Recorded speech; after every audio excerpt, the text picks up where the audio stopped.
ഇനി നമ്മൾ നോക്കാൻ പോകുന്നത് ഫയർവാളിന്റെ കോൺഫിഗറേഷൻസ് ആണ്. സോ 3 types of configurations ഉണ്ട് നമുക്ക് ഫയർവാളിൽ. 3 configurations ആണ്. First one screen host firewall single home Bastin. Bastin എന്ന് പറയുന്നത് ബേസിക്കലി സിസ്റ്റം അഡ്മിനിസ്ട്രേറ്റർ കണ്ടുപിടിക്കുന്ന ഒരു ക്രിട്ടിക്കൽ പോയിന്റ് ആണ്. നമ്മുടെ സെക്യൂരിറ്റി നെറ്റ്വർക്ക് സെക്യൂരിറ്റി കണ്ടുപിടിക്കുന്ന ഒരു ക്രിട്ടിക്കൽ പോയിന്റ് അല്ലെങ്കിൽ ഒരു ഇമ്പോർട്ടൻറ്റ് ഹോസ്റ്റ് ആണ് ബാസ്റ്റിൻ ഹോസ്റ്റ് എന്ന് പറയുന്നത്. സോ അത് ആക്ച്വലി ഒതന്റിക്കേഷനും പ്രോക്സി ഫംഗ്ഷനും പോലുള്ള സർവീസസ് പ്രൊവൈഡ് ചെയ്യും ബാസ്റ്റിൻ ഹോസ്റ്റ്. സോ ഇനിയിപ്പോൾ ഇവിടെ നമ്മൾ പറയുന്നത് സിംഗിൾ ഹോം ബാസ്റ്റിനിലോട്ട് ഒരൊറ്റ കണക്ഷൻ ആണ് പോകുന്നത് നമുക്കിവിടെ കാണാനായിട്ട് സാധിക്കും. സോ ഇവിടെയുള്ള എന്തൊക്കെയാണ് എലിമെന്റ്സ് എന്ന് നമുക്ക് നോക്കാം. ഫസ്റ്റ് വൺ ഇന്റർനെറ്റിൽ നിന്നാണ് പാക്കറ്റ്സ് എല്ലാം പോകുന്നത്. നമുക്കിവിടെ ഒരു പാക്കറ്റ് ഫിൽറ്ററിംഗ് റൂട്ടർ ഉണ്ട്, ഇവിടെ ഇൻഫർമേഷൻ സർവീസ് ഉണ്ട്, ഇവിടെ പ്രൈവറ്റ് നെറ്റ്വർക്ക് ഹോസ്റ്റ് ഉണ്ട്. സോ ഇവിടെ നമ്മൾ ഈ ഒരു കോൺഫിഗറേഷൻ യൂസ് ചെയ്യുന്നതെന്ന് വെച്ച് കഴിഞ്ഞാൽ പ്രൈവറ്റ് നെറ്റ്വർക്ക് ഹോസ്റ്റിലോട്ട് എല്ലാ പാക്കറ്റുകളും പോകാണ്ടിരിക്കാനായിട്ട്, ജസ്റ്റ് റഷിൽ പോകാണ്ടിരിക്കാനായിട്ട് നമ്മളൊരു ഫിൽറ്ററിംഗ് പ്രോസസ്സ് യൂസ് ചെയ്യുന്നതാണ് screen host firewall single home bast എന്ന് പറയുന്നത്. അപ്പം ഇതിൽ രണ്ട് ഫങ്ഷൻസ് ആണ് നടക്കുക, അല്ലെങ്കിൽ രണ്ട് വേസ് ഓഫ് കമ്മ്യൂണിക്കേഷൻ ആയിരിക്കും നടക്കുക. ആദ്യം എന്ന് പറയുന്നത് ഇന്റർനെറ്റിൽ നിന്ന് പാക്കറ്റ് ഫിൽറ്ററിംഗ് റൂട്ടർ വഴി ബാസ്റ്റിൻ ഹോസ്റ്റിലോട്ട് നമ്മുടെ പാക്കറ്റ്സ് പോവുക.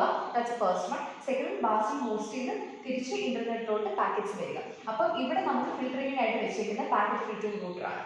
അപ്പം ഇതിനകത്ത് നമ്മൾ യൂസ് ചെയ്യുന്നത് രണ്ട് പ്രോട്ടോകോൾസ് കൂടെ, അല്ലെങ്കിൽ രണ്ട് ലെയേഴ്സ് ഓഫ് ഫയർവാൾ, രണ്ട് ടൈപ്സ് ഓഫ് ഫയർവാളും കൂടെ നമ്മൾ ഇതിനകത്ത് യൂസ് ചെയ്യുന്നുണ്ട്. ആപ്ലിക്കേഷനും സർക്യൂട്ട് ലെവൽ. സോ ഇതിൻ്റെ രണ്ടത്തിൻ്റെയും ഒരു കോമ്പിനേഷൻ ആയിട്ട് ഗേറ്റ് വേ ആയിരിക്കും നമ്മൾ യൂസ് ചെയ്യുക. അപ്പം ഇതിനകത്ത് നമുക്ക് ഒരു പ്രശ്നം എന്താണെന്ന് വെച്ച് കഴിഞ്ഞാൽ, ഇപ്പം ഇത് വളരെ നമുക്ക് മുമ്പിൽ വളരെ ഫ്ലെക്സിബിൾ ആയിട്ട് നമുക്ക് തോന്നുന്നു. ബിക്കോസ് 2 ലെയേഴ്സ് ഓഫ് എന്താണ് പറയുന്നത് ഫിൽറ്ററിംഗ് ആണോ, അതൊന്ന് പാക്കറ്റ് ഫിൽറ്ററിംഗ് റൂട്ടറിന്റെ ഫിൽറ്ററിംഗും ബാസ്റ്റിൻ ഹോസ്റ്റും. അപ്പം ഇതിനെ സർപാസ് ചെയ്യുന്നവർ മാത്രമേ പ്രൈവറ്റ് ഹോസ്റ്റിലോട്ട് പോകത്തുള്ളൂ. പക്ഷേ ഇതിൻ്റെ ഒരു പ്രശ്നം എന്താണെന്ന് വെച്ചാൽ, if this packet filtering router is compromise ചെയ്യപ്പെടുന്ന ഒരു സിറ്റുവേഷൻ, എന്തെങ്കിലും അത് കോംപ്രമൈസ് ചെയ്യപ്പെട്ട് കഴിഞ്ഞാൽ ഇന്റർനെറ്റിൽ നിന്ന് വരുന്ന എല്ലാ പാക്കറ്റ്സും നേരെ ബാസ്റ്റിൻ ഹോസ്റ്റിലോട്ടും പ്രൈവറ്റ് നെറ്റ്വർക്ക് ഹോസ്റ്റിലോട്ടും പോകും. സോ ആ ഒരു സിറ്റുവേഷൻ പ്രിവെന്റ് ചെയ്യാനായിട്ടാണ് നമ്മൾ second type of configuration follow ചെയ്യുന്നത്, that is dual home bastion. ഇതിനകത്ത് വരുന്നത് എങ്ങനെയാണെന്ന് വെച്ച് കഴിഞ്ഞാൽ രണ്ട് കണക്ഷൻ ആയിരിക്കും വരുന്നത്. ഇവിടെ നമുക്കൊരു പാക്കറ്റ് ഫിൽറ്ററിംഗ് റൂട്ടറുണ്ട്. സോ ഇവിടെ നമുക്ക് നോക്കുമ്പോഴത്തേക്കും ഇന്റർനെറ്റിൽ നിന്ന് കണക്ഷൻസ് എല്ലാം ഇന്റർനെറ്റിൽ നിന്ന് പാക്കറ്റ്സ് എല്ലാം പാക്കറ്റ് ഫിൽറ്ററിംഗ് റൂട്ടറിലോട്ട് പോവാണ്. അതിൽ നിന്ന് നേരെ ബാസ്റ്റിൻ ഹോസ്റ്റിലോട്ടാണ് പോകുന്നത്. എന്നിട്ട് it is up to the bastion host ആർക്ക് പ്രൈവറ്റ് നെറ്റ്വർക്കിന് കൊടുക്കണോ വേണ്ടയോ എന്നുള്ളത് തീരുമാനിക്കുന്നത് അവിടെ നിന്നാണ്. Even if packet filtering router compromised ആയി എന്നുണ്ടെങ്കിൽ തന്നെ പാക്കറ്റ്സ് എല്ലാം ബാസ്റ്റിൻ ഹോസ്റ്റിലോട്ടേ പോകത്തുള്ളൂ. അത് നേരെ പ്രൈവറ്റ് ഹോസ്റ്റിലോട്ട് എൻ്റർ ചെയ്യത്തില്ല, പ്രൈവറ്റ് നെറ്റ്വർക്ക് ഹോസ്റ്റിലോട്ട് എൻ്റർ ചെയ്യത്തില്ല. സോ അതാണ് നമ്മുടെ സെക്കൻഡ് ടൈപ്പ്, അതായത് screen host firewall dual home bast.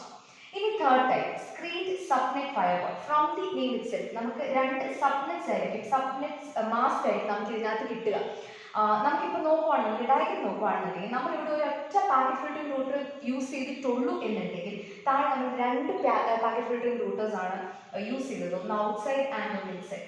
ഇതിൻ്റെ ഇമ്പോർട്ടൻസ് എന്താണെന്ന് വെച്ച് കഴിഞ്ഞാൽ ഒരു കൈൻഡ് ഓഫ് അബ്സ്ട്രാക്ഷൻ ആണ് ഇവിടെ പ്രൊവൈഡ് ചെയ്യുന്നത്. അതായത് ഇന്റർനെറ്റിൽ വരുന്ന packets outside packet filtering router വഴി ബാസ്റ്റിൻ ഹോസ്റ്റിലോട്ട് പോവാണ് ചെയ്യുന്നത്. ഇത്രയും വരുന്നത് ഒരു സബ്നെറ്റ് ആണ് വരുന്നത്. അതായത് ഇന്റർനെറ്റിൽ നിന്ന് നടക്കുന്ന അല്ലെങ്കിൽ ഇവിടെ നടക്കുന്ന ഒരു കാര്യവും പ്രൈവറ്റ് നെറ്റ്വർക്കിലോ ഇൻസൈഡ് PFRലോ അറിയേണ്ട ആവശ്യമില്ല, അറിയത്തില്ല.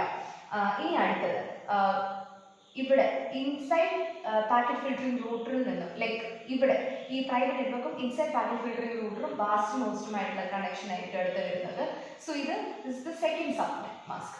സോ ഈ ഒരു സബ്നെറ്റും രണ്ട് രീതിക്ക് അബ്സ്ട്രാക്ട് ചെയ്താണ് നിൽക്കുന്നത്. ആൻഡ് ഇവിടെ 3 ലെവൽസ് ഓഫ് സെക്യൂരിറ്റിയാണ് നമ്മൾ പ്രൊവൈഡ് ചെയ്യുന്നത്. സോ ഇവിടെ എന്ന് പറയുമ്പോഴത്തേക്കും നമുക്ക് വേണമെങ്കിൽ അഡീഷണൽ ആയിട്ട് ഇൻഫർമേഷൻ സർവീസോ മോഡമോ ഒക്കെ യൂസ് ചെയ്യാം പാക്കറ്റ് റെഗുലേഷനെ കൺട്രോൾ ചെയ്യാൻ വേണ്ടിയിട്ട്. ഇനി നെക്സ്റ്റ് ടോപ്പിക് നമ്മൾ പഠിക്കാൻ പോകുന്നത് encrypted ടണലാണ്.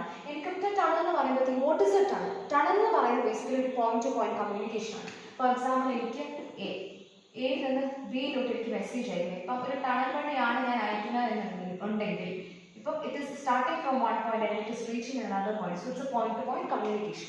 And one of the most common protocols which is used for encryption അല്ലെങ്കിൽ encrypted ടണലിനായിട്ട് യൂസ് ചെയ്യുന്നത് IPsec ആണ്. ഞാൻ ഓൾറെഡി IPsecന്റെ ടണൽ മോഡ് പറഞ്ഞ സമയത്ത് നമ്മൾ പറഞ്ഞിരുന്നൊരു പ്രൊസീജിയർ ഉണ്ട്. സെയിം പ്രൊസീജിയറാണ് നമ്മൾ എൻക്രിപ്റ്റഡ് ടണൽ പറയുമ്പോഴും പറയാം. അതായത് ഇപ്പം നമുക്ക് ഇന്റർനെറ്റ് ഉണ്ടെന്ന് വിചാരിക്കാം. ആൻഡ് എ എനിക്ക് ബിക്ക് പാക്കറ്റ് അയക്കണം. അപ്പം ഞാൻ ഒരു G1 എന്ന് പറഞ്ഞൊരു ടണൽ യൂസ് ചെയ്തിട്ടാണ് പാക്കറ്റ് അയക്കുന്നത്. G2 ഒരു ടണൽ വഴിയാണ് ബിക്ക് ഇത് കിട്ടുന്നതെന്ന് വിചാരിക്കുക. സോ ഇനിഷ്യലി ഞാൻ എയിൽ നിന്ന് എനിക്ക് പാക്കറ്റ് പോകുമ്പോഴത്തേനും എന്താണ് ഇവിടെ G1 G2 എൻക്രിപ്റ്റഡ് ടണൽസ് ആണ്. ഇവിടെ IP ഹെഡർ IP പേരും.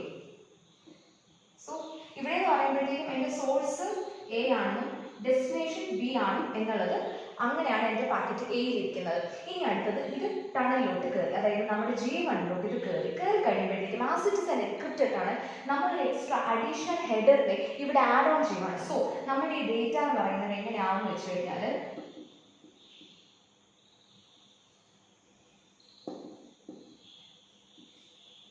ഇതിനകത്ത് നമുക്കൊരു എക്സ്റ്റേണൽ ഒരു ഹെഡർ കൂടെ വരും. സോ ദിസ് എൻറ്റയർ നമ്മുടെ ഒറിജിനൽ ഡേറ്റ പാക്കറ്റിനെ it will be treated as a payload, അല്ലെങ്കിൽ അതിനെ ഡേറ്റ ആയിട്ട് കണ്ടന്റ് ആയിട്ടായിരിക്കും ട്രീറ്റ് ചെയ്യുക. പിന്നെ പുതിയ new IP header will be add. പിന്നെ സോഴ്സ് എന്ന് പറയുന്നത് G1 ആയിരിക്കും, ഡെസ്റ്റിനേഷൻ എന്ന് പറയുന്നത് G2 ആയിരിക്കും. സോ ഇനിയിപ്പം ഇതിൽ നിന്ന് വരുമ്പോഴത്തേക്കും സോ ഇങ്ങനെയായിരിക്കും നമ്മുടെ പാക്കറ്റ് ട്രാൻസ്ഫർ ചെയ്യുക. എന്നിട്ട് അതായത് G2 വീണ്ടും എൻക്രിപ്ഷൻ നടത്തും, ബിയുടെ പോയിന്റിൽ ഡീക്രിപ്ഷൻ നടത്തും. സോ ഇത്രയും വരുമ്പോഴത്തേക്കും നിങ്ങൾക്ക് ഇപ്പോൾ ഒരു കാര്യം മനസ്സിലാക്കും, it might be G2 or B destination എന്ന് വെച്ച് കൊടുക്കും. അപ്പം ഇതിൽ നിന്ന് നമുക്ക് മനസ്സിലാവുന്ന ഒരു കാര്യമുണ്ട്, ഇനീഷ്യലി എയിൽ നിന്ന് ഈ പാക്കറ്റ് പോയി കഴിഞ്ഞാൽ എൻക്രിപ്ഷൻ്റെ ഓരോ ടണൽസിലൂടെ പോയി കഴിഞ്ഞ് കഴിഞ്ഞാൽ സോഴ്സ് എ ആണ് എന്നുള്ളത് പുറത്ത് നിൽക്കുന്ന ഒരാൾക്ക് കണ്ടുപിടിക്കാനായിട്ട് സാധിക്കത്തില്ല. സോ അത് തന്നെയാണ് എൻക്രിപ്റ്റഡ് ടണലിൻ്റെ മെയിൻ അഡ്വാൻറ്റേജ്.